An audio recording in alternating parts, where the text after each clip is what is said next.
மகளிர் நலம், பெண்களுக்கான பல பிரச்சனைகளை பத்தி பார்த்துட்டு இருக்கோம். இன்று பெண்கள் ஆண்கள் இருவருக்கும் ஒரு முக்கியமான சில குறிப்புகள். அதாவது நீங்க திருமணம் பண்ண தயாரா இருக்கலாம், இல்ல திருமணமாகி கொஞ்ச நாட்கள் கழித்து குழந்தை பேர் எதிர்நோக்கிறவங்களா இருக்கலாம். ஸோ குழந்தை பேரு எதிர்நோக்கிறவங்க, அதாவது ட்ரைங் டு கன்சீவ், நீங்க குழந்தை பெற்றுக்கணும் அப்படின்னு ஒரு பிளான் பண்றீங்க. அப்படி இருக்கிற பெண்கள் ஆண்கள் என்னென்ன விஷயங்களை கவனம் செலுத்தணும், இது எதனை நீங்க செய்வதன் மூலமாக ஆரோக்கியமான குழந்தை பேர் பெற முடியும் என்பதை பத்தி இந்த நிகழ்ச்சியில பார்க்கலாம். முதலாவது பெண்கள். இதுல நிறைய பேர் நினைக்கிற விஷயம் இன்னைக்கு நான் ஒரு 30 இயர்ஸ் அந்த மெடிக்கல் ப்ரொஃபஷன்ல இருக்கிறேன். நிறைய பேர் பிரெக்னன்சி ஆன பிறகு தான் வருவாங்க. பிரெக்னன்சி ஆன பிறகு வருவாங்க, அதுல குழந்தைக்கு ஒரு பிரச்சனை இருக்கும், அதுக்கப்புறம் குழந்தை ஹெல்த்தியா இருக்குமான்னு கேட்பாங்க, மூளை வளர்ச்சி கரெக்டா இருக்குமான்னு கேட்பாங்க, எல்லா ஆர்கன்ஸும் கரெக்டா, இந்த மாதிரி பல விதமான டவுட்ஸும் பிரெக்னன்சி வந்த பிறகு பெண்கள் கேட்கிற முக்கியமான விஷயம். இந்த பெண்களுக்கு நான் சொல்ல வேண்டிய விஷயம் என்னன்னா, இதெல்லாம் நீங்க கன்சீவ் ஆகிறதுக்கு பின்னாடி நினைக்கிறத விட கருத்தரிப்பதற்கு முன்பாக நினைச்சீங்கன்னா உங்க குழந்தைய ஆரோக்கியமாக பெற முடியும். ஏன்னா ஒரு ஆரோக்கியமான தாய், ஒரு ஆரோக்கியமான தகப்பன், இவர்கள் இருவரும் சேர்ந்து உருவாகிற கரு தான் ஆரோக்கியமான கருவா இருக்கும். இது யாருமே மறுக்கப்பட முடியாத உண்மை. ஸோ அந்த வகையில ஒரு கருத்தரிப்பதற்கு தயாராகிற பெண்கள் ஆண்கள் எப்படி ஒரு ஆரோக்கியமான குழந்தை பேரை பெற என்னென்ன விஷயங்களை கவனம் செலுத்தணும். முதல் விஷயம், எனக்கு எல்லாம் நார்மல் டாக்டர், எனக்கு பீரியட்ஸ் ரெகுலராக வருது, நான் நல்லா கரெக்டான ஹைட் வெயிட்டில் இருக்கிறேன், என்னோட ஹெல்த் நல்லா இருக்கு, இப்படி இருந்தும் நான் என்னென்ன விஷயங்கள நல்லா கவனிச்சா என் குழந்தை ஆரோக்கியமாக இருக்கும். ஏன்னா ஏதாவது பிரச்சனை இருந்தால் கண்டிப்பாக நீங்கள் டாக்டருக்கு போயிருப்பீங்க. ஒரு இர்ரெகுலர் பீரியட்ஸோ இல்லை உங்களோட ஏதோ ஒரு பெல்விக் சர்ஜரி பண்ணியிருக்காங்க மற்றும் உங்களுக்கு ஏதாவது ஒரு பிரச்சனைகள் இருக்குது, அதுக்கு ஏதாவது ட்ரீட்மெண்ட்டில் இருக்கிறீங்க. இப்படிப்பட்ட பெண்கள் பொதுவாகவே நினைப்பாங்க, சரி நம்ம நாளைக்கு கல்யாணம் பண்ணுறோம். உங்கள் அம்மாவே நினைப்பாங்க, திருமணம் பண்ண போகிறோம், நாளை குழந்தை பேர் வரும்போது இந்த பிரச்சனைனால பாதிப்பு வருமா, இந்த மாதிரியான எண்ணங்கள் கண்டிப்பாக உங்களுக்கு வரும். ஆனால் இதெல்லாம் எதுவுமே இல்லை, ஒரு நார்மலாக இருக்கிற பெண்ணா எனக்கு என்னென்ன விஷயங்களை கவனம் செலுத்தணும் அப்படின்ற விஷயம் முதல் முக்கியமான விஷயம். முதல்ல நீங்கள் செய்ய வேண்டிய விஷயம், நீங்கள் உங்கள் மருத்துவரை அணுகும் பொழுது உங்கள் உடல் மனம், உங்களோட நியூட்ரிஷனல் ஸ்டேட்டஸ், உங்களுடைய ப்ரீ பிரெக்னன்சியை நீங்கள் தவிர்க்க வேண்டிய விஷயங்கள், இது எல்லாத்துலேயும் சில கவனங்களை செலுத்தணும். முதல் முக்கியமான விஷயம் நீங்கள் ஒரு ப்ரெக்னன்சிக்கு ட்ரை பண்ணுறீங்கன்னா சில பேசிக் அசஸ்மெண்ட் பண்ணணும். எல்லாம் நார்மலாக இருந்தால் கூட ஒரு ஹீமோக்ளோபின் எவ்வளோ இருக்குது அப்படின்னு பார்க்கணும். நிறைய பெண்களுக்கு தான் அனிமிக்காக இருக்குன்றதே தெரியாது. அன்லஸ் அதர்வைஸ் ஒரு ஹீமோக்ளோபின் பார்க்கும்பொழுது இந்த ஹீமோக்ளோபின் லெவல் ஒரு 10க்கு கீழே இருக்குன்னா கண்டிப்பாக கன்சீவ் ஆகும்போது இன்னும் ஹீமோக்ளோபின் குறைவாகும். இது குழந்தை வளர்ச்சியை பாதிக்கும், தாயோட உடல்நிலைக்கும் ஆரோக்கியத்துக்கும் ஒரு எதிரான விஷயமா இருக்கும். ஸோ கண்டிப்பாக ஒரு கம்ப்ளீட் ஹீமோகிராம் செய்யணும். இது ரொம்ப முக்கியமான விஷயம். இதன் மூலமாக உங்களோட ஹீமோக்ளோபின் லெவல், உங்களோட அனீமியாவா இருக்கிறீங்களா என்பதை முதல் முக்கியமாக கவனிக்க முடியும். இதனால உங்களுடைய ரத்த சோகையை சரி செய்வதனால நீங்க ஆரோக்கியமா இருக்க முடியும். இரண்டாவது, இந்த ரத்த சோகை ஹீமோக்ளோபின் அயர்ன் டெஃபிஷியன்சி அனீமியா மட்டுமல்ல, ஃபோலிக் ஆசிட், B12 அனீமியா, இந்த வகையான அனீமியாவும் குழந்தையோட வளர்ச்சி, மூளை வளர்ச்சி, தண்டுவட வளர்ச்சி, மூளையோட ஆரோக்கியம், ஐக்கியூ, இவை அனைத்தையும் பாதிக்கிற இந்த B12 folic acid anaemia deficiency சரி செய்ய வேண்டும். ஸோ இந்த வகையில கண்டிப்பாக நார்மலாக இருக்க பெண்ணு கூட ஹீமோக்ளோபின் குறைவாக இருக்கலாம். இதனை பரிசோதித்து சரி செய்து கொள்வது மிக மிக முக்கியமான விஷயம். இரண்டாவது, உங்களுடைய உடல் நிலையில ஏதாவது ஒரு இன்ஃபெக்ஷன்ஸ், குறிப்பாக சில பெண்களுக்கு இன்ஃபெக்ஷன்ஸ், டிபி வந்திருக்கலாம், அலர்ஜி, ஆஸ்மா, வீசிங், இந்த மாதிரி விஷயங்கள்லாம் அவங்க பெரிதாக நினைக்காம இருக்கலாம். சாதாரணமாக இந்த மாதிரி எனக்கு ஒரு அலர்ஜி வரும், வீசிங் வரும். ஆனால் இவை அனைத்தும் உங்கள் கர்ப்ப காலத்திலேயோ இல்லை கருத்தரிப்பதற்கு ஒரு தடையாக இருக்குமா அப்படிங்கிறத முழுமையாக பரிசோதித்து என்னென்ன தீர்வுகளோ அதை சரி செய்து கொள்ள வேண்டும். மூன்றாவது முக்கியமான விஷயம், உடல் ஆரோக்கியத்தில் சில வகையான தொத்துக்கள், இன்ஃபெக்ஷன்ஸ்.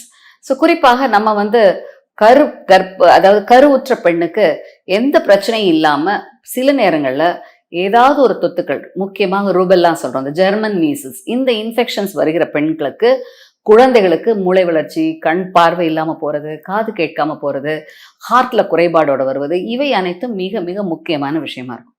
ஸோ அந்த வகையில் இந்த பெண்ணுக்கு இந்த தொத்துக்களோட ஆன்டிபாடிஸ், எதிர்ப்பு சக்தி எப்படி வரும்? ஒரு தடுப்பூசி போடுவதனாலோ இல்லை ஏதோ ஒரு இன்ஃபெக்ஷன்ஸ் வந்தால் அவங்களுக்கு அந்த ஆன்டிபாடிஸ் உருவாயிருக்கும். இவை சீராக இருந்தால் இந்த பெண்ணுக்கு கர்ப்ப காலத்தில் இந்த தொத்துக்கள் வராது. அந்த வகையில் ஜெர்மன் மீசல்ஸ், அதாவது மீசல், மம்ஸ், ருபெல்லான்னு சொல்லுவோம், இந்த ருபெல்லா ஆன்டிபாடி டைட்டர் பார்ப்பது மிக மிக சிறந்தது. இதன் மூலமாக இந்த பெண்ணுக்கு இந்த தொத்துக்கள் கர்ப்ப காலத்துல வருவதை தவிர்க்க முடியும். இதனால கரு வளர்ச்சி பாதிப்பும் குறைக்க முடியும். இதே மாதிரி இன்னொரு சாதாரண அம்மை நோய், அதாவது சிக்கன் பாக்ஸ். இப்ப நம்ம சொல்ற சாதாரண சிக்கன் பாக்ஸ், ஆனா அந்த சிக்கன் பாக்ஸ் வருவதனால ஒவ்வொரு காலகட்டத்துல இதுல ஏதாவது ஒரு தொத்து வந்தா இந்த கர்ப்ப காலத்துல கருவின் வளர்ச்சியோ குறைபாடுகளோ வரலாம். ஸோ இந்த சிக்கன் பாக்ஸ் வேக்சினேஷன் நிறைய நேரங்கள்ல இப்ப எல்லாமே ஒரு சிஸ்டமேட்டிக்கா போட்டுறாங்க. ஆனா சில நேரங்கள்ல உங்களை அறியாம தவிர்த்திருக்கலாம், சில நேரம் தெரியாம விட்டுருக்கலாம். ஸோ சிக்கன் பாக்ஸ் ஆன்டிபாடிஸ் பார்ப்பது மிக முக்கியமான விஷயமாக நாங்க சொல்றோம்.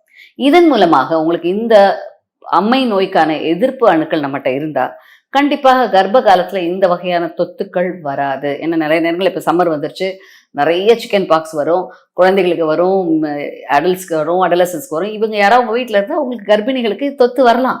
ஆனா உங்களுக்கு ஏற்கனவே இது தொத்தோட ஆன்டிபாடிஸ் இருந்தா கண்டிப்பாக இதனை உங்களுக்கு இந்த எதிர்ப்புல இருந்து பாதுகாக்க முடியும். ஸோ இந்த வகையான விஷயங்களை கண்டிப்பாக கவனித்துக் கொள்ள வேணும். அடுத்த முக்கியமான விஷயம் சுகர்.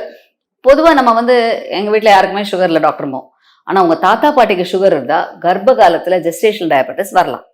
ஸோ கண்டிப்பாக ஒரு சுகர் டெஸ்ட் செய்வதன் மூலமாக இந்த பாசிபிலிட்டிஸ், ஒரு ரேண்டம் பிளட் சுகர் பண்ணுவோம். அதாவது ஒரு சாப்பிட்டு ஒரு 2 ஹவர்ஸ்க்குள்ள பண்ணும்போது ஒரு 140க்கு மேல உங்களோட பிளட் சுகர் இருந்தா கண்டிப்பாக இந்த மாதிரியான காலகட்டங்கள்ல இருக்கிற பெண்களுக்கு சர்க்கரை நோய் வரலாம். அப்போ அதை செக் பண்ணி அதுக்கான ப்ரிகாஷன்ஸ் இப்பவே நீங்க கொஞ்சம் சுகர்ஸ் கண்ட்ரோல் பண்ணி கொஞ்சம் டயட் ரெஸ்ட்ரிக்ஷன்ஸ் கரெக்டா பண்ணீங்கன்னா இந்த வகையான பிரச்சனை இருக்கிற பெண்களுக்கு கர்ப்ப காலத்துல குறிப்பாக முதல் 4 மாதத்துல சுகர்னால ஒரு கரு வளர்ச்சி பாதிப்பாவதையும் குறைக்க முடியும். சில நேரங்களில் உங்களுக்கு ஒரு சில தைராய்டு பிரச்சனை இருக்கிற சந்தேகங்கள் இருக்கலாம், கழுத்து பக்கத்துல முன்பக்கம் வீக்கம் இருக்கலாம், உடல் பருமன் அதிகமா இருக்கலாம், உங்க அம்மாவுக்கு தைராய்டு பிரச்சனை இருக்கலாம். ஸோ ஒரு தைராய்டு பிரச்சனை எதுவுமே இல்லைன்னா கூட ஒரு தைராய்டு பரிசோதனை செய்து கொள்வது மிக எளிமையான பரிசோதனை.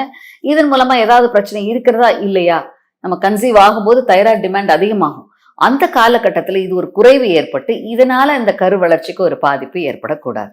ஸோ இதனை நீங்க சரி செய்து கொள்வது, பார்த்து கொள்வதும் மிக மிக முக்கியமான விஷயம். அடுத்ததாக பெண்களுக்கு அடுத்த கவனம் அவங்களுடைய கர்ப்பப்பை பரிசோதனை.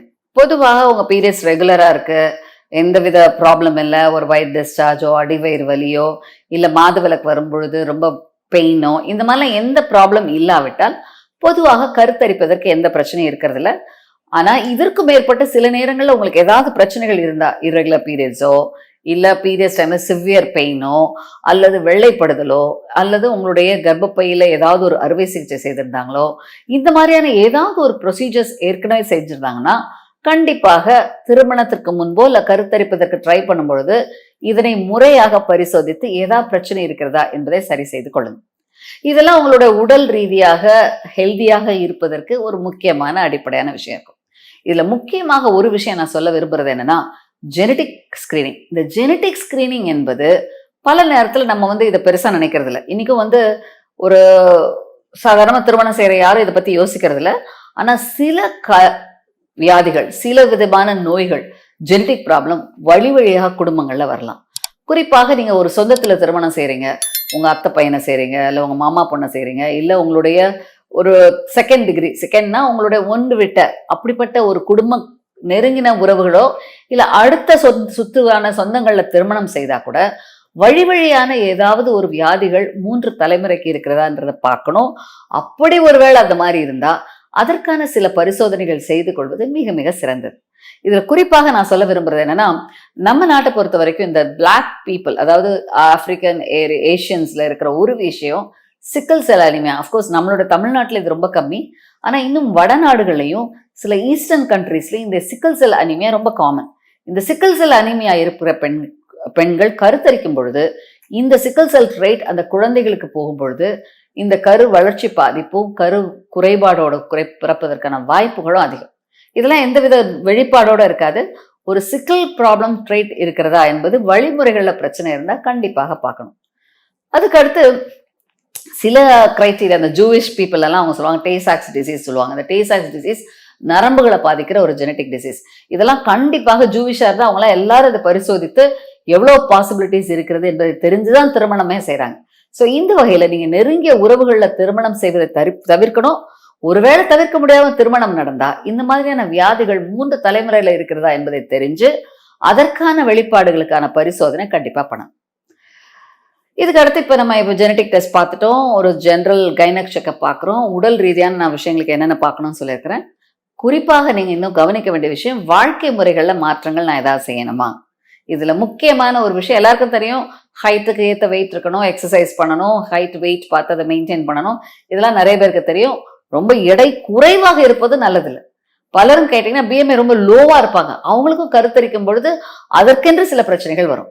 ஸோ ஐடியல் பிஎம்ஐ உங்க ஹைட்டுக்கு ஏற்ற எடைக்கேற்ற உயரத்துக்கேற்ற எடை எப்பொழுதும் நல்லது. அதை மெயின்டைன் பண்ண உடற்பயிற்சி, உணவு முறைகளை ஆரோக்கியமாக எடுத்துக்கொள்ளுங்க. அதுக்கப்புறம் நிறைய பேருக்கு டவுட், டாக்டர் நான் வந்து இப்போ ப்ரெக்னன்சி ட்ரை பண்ணுறேன், காஃபி எவ்வளோ குடிக்கலாம் அப்படின்னு சொல்லுவாங்க. ஒரு காஃபி குடிப்பதுங்கிறது ஒரு 200 ml coffee, 200 ml proved coffee. இப்போ நம்ம நாட்டில் வந்து நம்ம பால் கலந்து குடிக்கிறோம், ஆனால் வெளிநாட்டில் பிளாக் காஃபி தான் குடிப்பாங்க. ஸோ இந்த வகையான 200 ml, அதாவது ஒரு 2 ஸ்மால் கப்ஸ் நீங்கள் டெய்லி எடுக்கிறதுனால எந்த வித பாதிப்பும் உங்கள் குழந்தைக்கு வராது. நான் நிறைய கேர்ள்ஸ் இப்போ என்கிட்ட கேட்குற விஷயம், காஃபி குடிக்கலாமா அப்படிங்கிறாங்க. அது வந்து 2 கப்ஸ்க்கு மேலே குடிக்காதீங்க. இதுல நிறைய பெண்கள் வந்து டாக்டர் நாங்கள் கிரீன் டீ ரெகுலரா எடுக்கிறோம், கிரீன் டீ எடுக்கலாமா கன்சீவாக நான் ட்ரை பண்ணும்போது? இந்த கிரீன் டீல முக்கியமான ஒரு விஷயம் என்னன்னா, இந்த கிரீன் டீ வந்து நம்ம ஃபோலிக் ஆசிட் எடுத்துக்கொள்கிற மாத்திரைகளை அப்சார்ப்ஷன்ஸை குறைக்கிறது. அது வந்து அந்த ஃபோலிக் ஆசிடோட சீலேட்ஸ் ஆகி அப்சார்ப்ஷனை தடுத்து ஃபோலிக் ஆசிட் அப்சார்ப்ஷன் குறைக்கிறது. ஸோ இதனால கிரீன் டீ 1 கப்புக்கு மேல நீங்க எடுக்காதீங்க, நீங்க கர்ப்பத்துக்கு ட்ரை பண்ணீங்கன்னா. இதெல்லாம் ரொம்ப முக்கியமான சில சிம்பிள் விஷயம். அஃப்கோர்ஸ் இந்த காலகட்டத்தில் இன்னைக்கும் பப் கல்ச்சர் நிறையா இருக்கனால பெண்களும் புகைப்பிடித்தல், மது அருந்துதல், சில நேரங்களில் ரொம்ப தவறான சில உறவு முறைகள் கொண்ட பெண்கள், இவங்களும் இப்போ எல்லாரும் வந்து காலேஜ் கேர்ள்ஸ்ட பப் கல்ச்சர் இது ரொம்ப அதிகமாக இருக்கிறது. இவர்களுக்கு நான் சொல்கிற ஒரே ஒரு அறிவுரை, ஸ்மோக்கிங் கண்டிப்பாக உங்கள் கர்ப்பத்தை, கரு வளர்ச்சியை பாதிக்கும். குழந்தை எடை குறைவு, IUGR, ரத்த அழுத்தம், பிரெக்னன்சி இன்டியூஸ் ஹைப்பர் டென்ஷன் மற்றும் கருத்தரிப்பதற்கு இயலாமை, இவை எல்லாமே இந்த மாதிரியான ஸ்மோக்கிங்கில் வரும். கண்டிப்பாக ஸ்மோக்கிங்கை ஸ்டாப் பண்ணுங்க. மது அருந்து பழக்கம் இருந்தால் கண்டிப்பாக விட்டுருங்க. ஏன்னா இந்த ஆல்கஹால்னால குழந்தைகளுக்கு ஆல்கஹால் வித்ட்ரால் சிண்ட்ரோம் வரும். குழந்தை கரு வளரும் போது சில நேரம் பாதிப்புகள் ஏற்படலாம், மூளை வளர்ச்சி குறைபாடுகள் ஏற்படலாம், ஆட்டிசம் மாதிரியான பிரச்சனைகளும் வரலாம், மன வளர்ச்சி குறைபாடும் ஏற்படலாம், கர்ப்ப காலத்தில் உங்களுக்கு வருகிற பிரச்சனைகளும் அதிகமாகலாம். ஸோ கண்டிப்பாக ஸ்மோக்கிங், ட்ரிங்க்ஸு, மற்ற புகைப்பழக்கம் இதத்தை தவிர்த்து கொள்ளுங்க. அதற்கடுத்து பால்வினை நோய்கள். இந்த காலத்தில் இருக்கிற ப்ரீமரைட்டல் செக்ஸ் ரொம்ப காமனாக இருக்கிறது. திருமணத்துக்கு முன் பாலியல் உறவு கொள்றதுனால பலவிதமான தொத்துக்கள் வருகலாம். அதன் பாதிப்பு இருக்கிறதா என்பதை பார்த்து கொள்வது நல்லது. ஏன்னா இவை அனைத்துமே கருவ வளர்ச்சியை பாதிக்கும், கர்ப்ப காலத்தில் காம்ப்ளிகேஷன்ஸை உருவாக்கும். ஸோ கடைசியாக ஒரே ஒரு விஷயம், தடுப்பூசி. ஸோ கண்டிப்பாக கர்ப்பத்தை எதிர்நோக்கிற பெண்கள் கண்டிப்பாக chicken box, rubella, MMR vaccine, தேவைப்பட்டா பாப்ஸ்மியர், அதாவது அந்த நம்ம ஹியூமன் பேப்பிலோமா வைரஸ் வேக்சின், இவற்றை எடுத்துக்கொள்வது மிக நல்லது. அதோட ஆன்டிபாடி டைட்டர் பார்த்து அதற்கு தேவைப்பட்ட இந்த வேக்சின்ஸ் எடுத்துக்கொள்வது நல்லது. TT இன்ஜெக்ஷன்ஸ் ஆர் வேக்சின்ஸ் கண்டிப்பாக போட்டுக்கொள்வதன் மூலமாக டெட்டனஸ் இன்ஃபெக்ஷன் வருவதையும் தடுக்க முடியும். ஸோ வேக்சின்ஸ் எடுத்துக்கொள்ளுங்க. இவை அனைத்தும் நீங்க உடல் ரீதியாக, உங்களுடைய மருத்துவ ரீதியாக பார்க்கணும். எல்லா பெண்களும் எடுத்துக்கொள்ள வேண்டிய ஒரே ஒரு விஷயம், ஃபோலிக் ஆசிட் எடுத்துக்கொள்ளுங்க. Iron, vitamin D3, calcium supplementation எடுத்துக்கொள்வது உங்க குழந்தைகளை ஆரோக்கியமாக உருவாக்குவதற்கும் நீங்களும் கர்ப்ப காலத்துல ஆரோக்கியமாக இருப்பதற்கும் மிக மிக முக்கியமான விஷயங்களாகும். ஸோ கண்டிப்பா பெண்களே நீங்க இது எல்லாத்தையும் தெரிந்து கொள்ளுங்க.